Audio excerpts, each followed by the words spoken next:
What's up guys, welcome back to a new Red Shadow Legends video. This is Basco Shot, the average player. Today we're gonna talk about this new Ball Legendary Champions guys. There's been added two more champions. The other champion is a Silver Watcher support champion. I'm gonna talk about it in another video. I wanna focus on him because I've been on Discord or Reddit and I've been reading some posts about it, reading some comments, and it feels like the ground of Red Shadow Ledgers are shaking.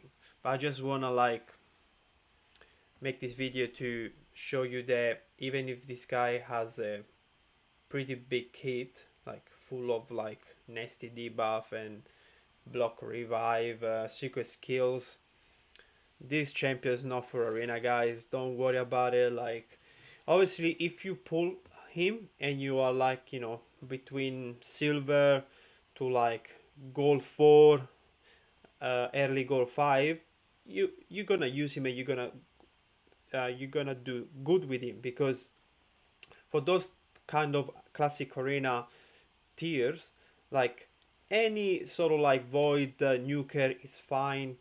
But when it comes to like, you know, end of gold 5 or like platinum arena or live arena, you know, gold or silver 4, silver 3, stuff like that, this champion is not gonna be good guys, unfortunately. As soon as you see like all these debuffs, like plus this debuff can't even be resisted or blocked, or you're gonna land them, you know that you're gonna deal with sheep and polymorphs. So like let's read the kit and let me tell you why I think that this champion is only good for PvE and not for PvP. Okay, so first of all we have the A1. He's in your shields, okay, sort of like a helicat, and that has a 60% chance, 80 when fully booked, to increase the duration of all debuff on the target guys. This is so good, like it's almost 100%, and there are only like a few other legendary that can do this, but not with this like um, chance. I think you have maybe Vizier with 50 or 40%, 35%, something like that on a triple hit. And then you have a 100% chance of applying a debuff spread, taking 2 random debuff and placing an all enemy under X. So imagine like you are in Hydra and you're attacking like one of the heads that has like, you know, 3 or 4 buff.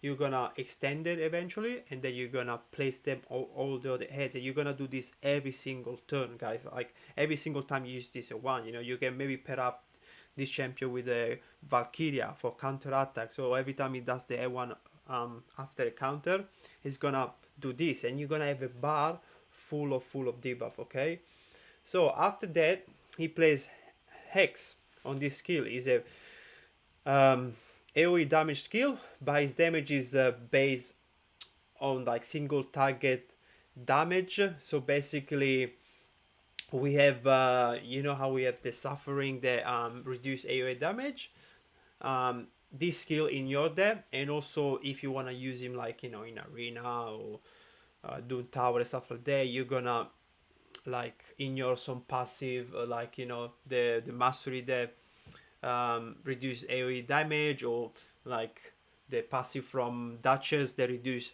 AoE damage when you are under veil. So you can bypass this with these skills. But like I say, I don't think this skill, even if the damage is increased by 10% for every debuff of each enemy, when you're gonna have like in an arena setup more than 3 or 4 debuff on the enemy. Guys, nowadays with all these polymorphs, it's gonna be too hard. Okay, I know they nerf polymorph, but when you go to like platinum arena, I'm talking about like high level arena, you have those players that have like the whole team with like 6-star maybe polymorph, and then polymorph is irresistible. So it's the same thing. And then even though you always have the 3%, so you put this X on someone, and for the 3% you might get the polymorph as well. So I don't think it's worth it, but Hex is really good in Hydra. You can um, increase your damage. You can actually spread your damage to the other heads, and you can also target the mischief head. That's the one that has a 50-50 chance to avoid the attack, a single attack. So this could be really helpful against the head.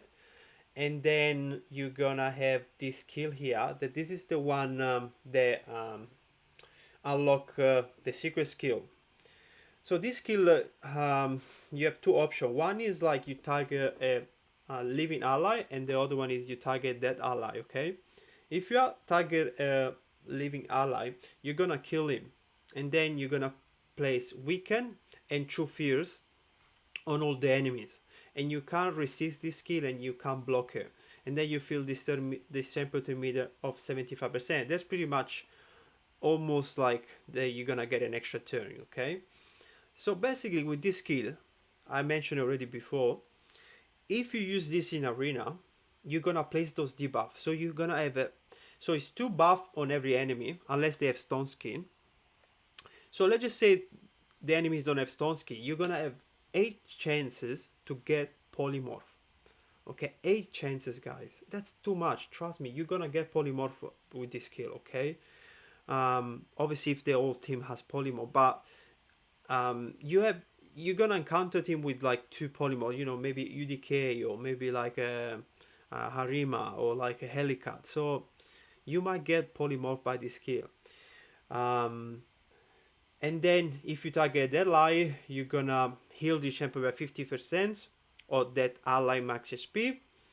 And then if all the ally are dead, you're gonna unlock the secret skill. So this look like you can do a setup where you do a solo dungeon run, your food die, and then you're gonna use this skill on one of them. But the thing is, if you use food, the dead ally max HP is gonna be so low, you're gonna heal up by, I don't know, couple of thousand health.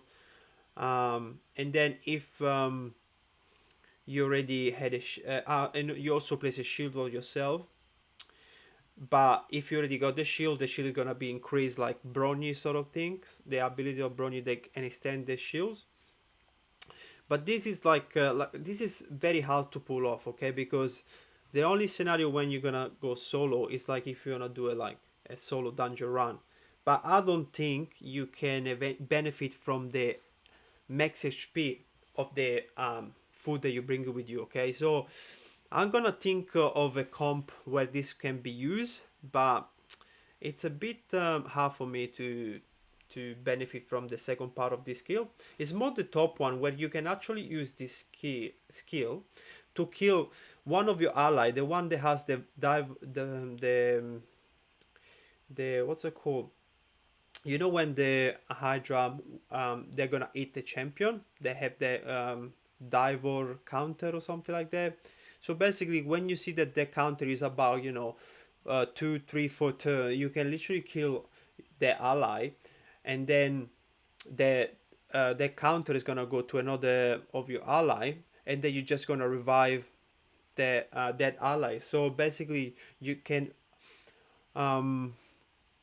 almost 100% guarantee that you never get devoured during like a run. Okay, I think after a bit the cooldown of the counter is gonna go, it start like at 20 turns, and then you're gonna have maybe like 10, 9, 8. So maybe when you get to like 200-300 turns, you're gonna get devoured, but when you get to the point, you're already way above like 1 key territory anyway. And then we got the secret skill, Malice Unleashed. You attack one enemy, and before attacking, you steal all the buff from the target, and this buff cannot be resisted. So, sorry, this effect can be resisted. So this is another issue with polymorph. Obviously, if you know that you're gonna use this in arena, probably you're not gonna target someone with polymorph first, but you might still get shipped if he has polymorph. And then it said this you have 2 options here. So one is if the target has more attack or equal attack than you're gonna boost the damage multiplier of this skill equal to the target attack. You can use this on boss. And if the target has lower health than this champ, you will ignore 50% of the target defense. So that means if you are attacking like a nuker, because the only champion that can have more attack than you, it will be like a nuker. So if you're attacking a nuker, you're gonna do more damage. And then for me, this doesn't make sense because if you're a nuker, how you can survive this in the first place? So I don't get it. But yeah, if you target like someone with lower attack than you, so um, we're talking maybe like a support champion, like a um, like a reviver or something like that, you're gonna ignore 50% extra defense, and that's good. That's good. But the first part, I didn't quite understand why you wanna increase the damage when you attack someone with more attack than you. Sorry, yeah, with more attack than you, when you're probably gonna kill him anyway. But anyway, I guess it's something extra. And this skill will ignore all these next the buff, block damage, unkillable shield, ally protection, no stone skin, and then you're gonna block revive, okay? But the setup from this skill, if you wanna use in arena, it's gonna be really hard. You have to kill one of your ally, and you have only three ally in arena. You know, you're gonna kill one of them, and then you have to wait sort of like, because you get a 75% boost. It's not even like you get a turn straight away, so you're still gonna get carried in. So he might get killed after you use this skill here, right? He uses it and then he's waiting to get to the next one so you can use it, but he might get killed first. And yeah, the setup for arena of this champ is so like it's so hard. It's not easy to pull out. You can probably um, put him in stone skin, two-tone stone skin, so you're not gonna get killed, and that's why maybe this is good because you're gonna increase your attack as well. But I don't see. If personally, if I would pull for the champion, I will set him up to be used in Hydra, because the fact that you can kill an ally is a unique skill, and you can eventually avoid being devoured by the heads. So lastly, we got the passive. You basically put a shield on this champion every time an ally or an enemy champion dies. The value of the shield is equal to 50% of the dead champion's match XP, and the shield can be removed or stolen. It doesn't say how many turns. I believe it's 2 turns. And then if this champion was already under a shield, you extend the shield duration, I guess, like Bronny. Okay, and then every time this champion get hit while under a shield, you have the chance to put these debuffs here: fear, to fear, freeze, provoke, petrification, and sleep, and stun for 1 turn. And then you have a chance to put all the rest of the buff that we have in the game minus these two for 2 turns. And you also in your 20% of the resistance for each dead ally. And this is the rest of the debuff, guys. You got pretty much all this one. It's a bit random, but like I say, if you have a setup on Hydra where you always have a shield, every time the Hydra heads attack you, they're gonna get one of those. Okay, minus obviously the stun, freeze, sleep. Obviously, provoke is an option for the decay, but how many is this, like 15, 20? So basically one debuff every time, so it's not like yes, provoke, or decrease attack. It might be something that you don't even need, like I don't know, poison sensitivity.